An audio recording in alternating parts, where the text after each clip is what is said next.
नमस्कार दोस्तों, आप सभी ने महाभारत तो देखी ही होगी और कहीं ना कहीं आपके दिमाग में ये सवाल जरूर आया होगा कि 5 पांडवों के बीच में अकेली द्रौपदी ने कैसे अपना पत्नी धर्म निभाया। जैसा कि आपको पता है, महाभारत को हिंदू धर्म का सबसे बड़ा ग्रंथ माना जाता है और यहीं से मानव व्यवहार की शिक्षा मिलती है। महाभारत में अकेले कौरव और पांडवों का युद्ध ही प्रसिद्ध नहीं है, बल्कि महाभारत में भी कई रहस्यमय तथ्यों से भरा पड़ा है, जिसे जानने के लिए लोग काफी उत्सुक रहते हैं। जैसा कि हम जानते हैं, द्रौपदी 5 पांडवों में से एक की पत्नी थी, लेकिन महाभारत में 5 भाइयों की पत्नी का उल्लेख है।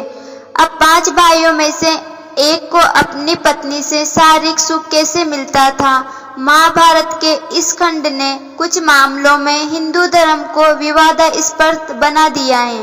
आपको बता दें कि द्रौपदी का जन्म राजा द्रुपद के यज्ञ से हुआ था और राजा द्रुपद ने गुरु द्रोणाचार्य से अपने अपमान का बदला लेने के लिए यज्ञ करवाया था।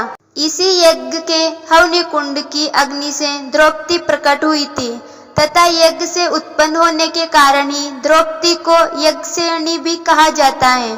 द्रौपदी के बड़ा होने पर राजा को अपनी पुत्री की शादी की चिंता सता रही थी। ऐसे में राजा द्रुपद ने अपनी बेटी की शादी के लिए स्वयंवर का आयोजन किया, जिसमें पांडव भी ब्राह्मण का वेश धारण कर वहां पहुंच गए थे। अर्जुन ने स्वयंवर जीत लिया और द्रौपदी ने उसके गले में माला डालकर उसे अपना पति मान लिया।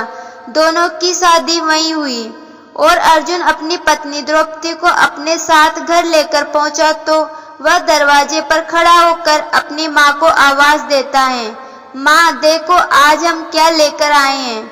ऊपर देखे बिना वह बोली, वह जो भी है आपस में बांट लो। भाइयों को समझ नहीं आ रहा था कि वे अब क्या करें। वे वापस द्रुपद के महल गए। वहां श्री कृष्ण और ऋषि व्यास भी मौजूद थे। इस पर उन्होंने विस्तार से बताया, यह धर्म कैसे पूरा हो सकता है, एक महिला के 5 पति कैसे हो सकते हैं, कैसे एक महिला 5 पांडवों के साथ शारीरिक सुख प्राप्त करने के लिए तैयार है। बड़ी बहस हुई। देवों ने आंदोलन करना शुरू कर दिया। तब महर्षि व्यास ने कहा, वह रूपवती, गुणवती और सदाचारणी थी, इसीलिए उसने भगवान शंकर की तपस्या की और तब शंकर जी प्रकट हुए। उस समय द्रौपदी ने हड़बड़ाहट में 5 बार वर मांगे, इसीलिए उसे शिव जी के वरदान के कारण इस जन्म में 5 पति प्राप्त हुए हैं और ये भगवान शिव के वरदान के कारण हुआ था।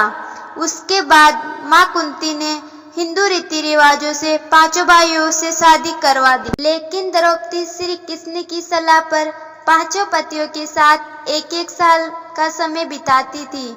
अगर उस 1 साल के दौरान दूसरा भाई अनजाने में भी तुम्हारे शयन कक्ष में आ जाए तो उसे 1 साल के लिए वनवास जाना पड़ेगा। उन्हें दूसरी पत्नियों को इस व्यवस्था के बाहर रखने की अनुमति दी गई, मगर वे पत्नियां महल में नहीं रह सकती थी।